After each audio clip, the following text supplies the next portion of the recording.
Hi friends, आज गोटे छोट कहानी, बहुत लंबा कहानी नुह, बहुत छोट कहानी किंतु शिखा बहुत किसी मिले। थरे कौन है गोटे गाँव में गाई गाँ शेष मुंडे घास चरुला, चरी चरी भूल बस से जंगल भर पड़े जंगल भर जा तो धीरे धीरे खाइबार व्यस्त भाषुची, धीरे धीरे संध्या ही आसूची। तो गाई अनुभव कला ता पछरे किए जने आसूची।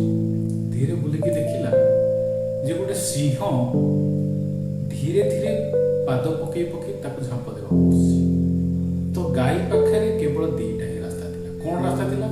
या तो धीरे धीरे जंगल भीतर को पसी जीवो या पछको बुलला माने सिंहर शिकार। तो सबरो बेटर से चिंता कला जंगल भीतर पसेला। धीरे धीरे धीरे से आगु चलछि, सिंह पछरे पछरे पछरे पछरे चलछि। तो जाओ जाओ देखिला गोटे छोट पोखरी अछि। रास्ता सरीगला से पोखरी बाटे। तो सिंह पूरा पूरी खुश, या तो पानी भीतर को पसिबो या मोर शिकार से आराम से अछि। तो गाई पाखर किछि उपाय नै, से कोन गला पानी रे पसे गई। तो गाई भी जान नथला जे से पोखरी रे पानी बहुत कम अछि, पंख प्रबल अछि। तो गाई जिमिति भीतर को पसिला, पंखरे लागी गला चुपचाप ठिया। सिंह बहुत खुशी है जे पानी के डर कि सी आगू जाऊनी, मुझे तो खाई। तो सिंह भी पसे पसे पानी पस जिमिति पानी रे पसी सिंह भी पंखरे लाखिकी रही गला। तो गाई और सिंह भितर कम दूरता अछि, दियो जा फसिकी रछथि, केही बाहरी पड़ना। तो गाई सिंह को पचारला, तोर के मालिक अछि, तोर के संग साथी अछि? सिंह कहला मोर के मालिक? पूरा जंगल रो मु राजा, मो छड़ा केही ना। काई पचार? कहला ताल तू मल। कहला तू तो फसिछु, मु तो फसिछु, मु कोन मली? तू भी तो मरी ना। कहला न मानु, मोर जने मालिक अछि। संध्या बेले से जेतला देखिबो मु गुहाळ को फेरिलिनी, से निश्चय खोजिबाको आसी। होय त आजी पाइबोनी किंतु काली मते पाइबो निश्चय। सी मते जिमिति ले बाहर करि नै। तो से कथा सुनि सिंह हसिला। सतु सत से गाई रो मालिक कोन गला, जेतला देखला गाई गुहाळ रे पहुंची, से ऑटोमेटिक जंगल सारा खोजिबा स्टार्ट कर।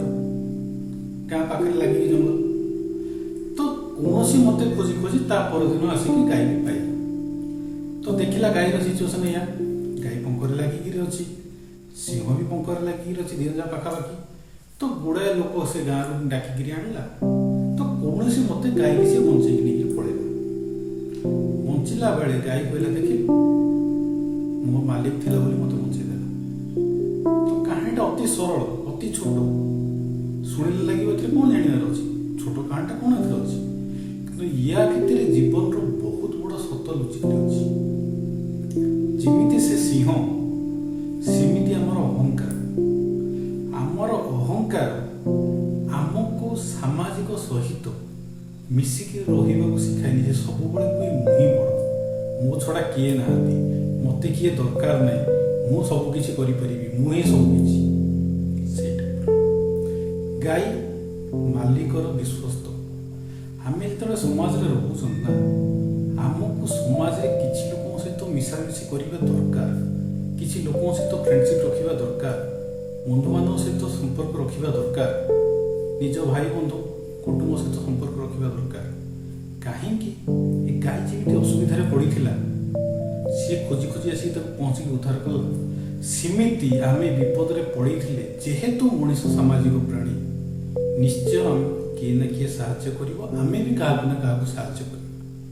किंतु आम अहंकार जदि सिंह परि हे जिवो जे मुई सर्वश्रेष्ठ, मो पाखरे किए नै, मते कार दरकार नै, मु सब किछि कर देई परिबि, एमिति समस्या आसी जिवो। जिमिति से लोकटा गाई को बंचेला, चाहिथिले भी सिंह को बंचै थांता, किंतु बंचै पारलानी। काहेकि से सिंहर गुण जानिछि। तेणु आपण एमिति भी हे जांतुनी अहंकार द्वारा जे अन्य माने आपनको साहाय्य करियाको इच्छा थिले मध्ये साहाय्य करिवे। कहानीटा सुनिबाको बहुत छोट लागिला, किछि जणा पड़लानी, किंतु जीवन रो बहुत बड़ सार मर्म लुचिकी अछि। मु भाबुछि कहानी आपन निश्चय पसंद आस्थियो। आ या मझिरे जो मोराल थिंग लुचिकी थिला, आपण मासे निश्चय बुझी पारथिबे। आ ତାଙ୍କୁ ମଧ୍ୟ ନିଜ କାମରେ ଲଗେଇବେ। ରହୁଛି, ବାଏ।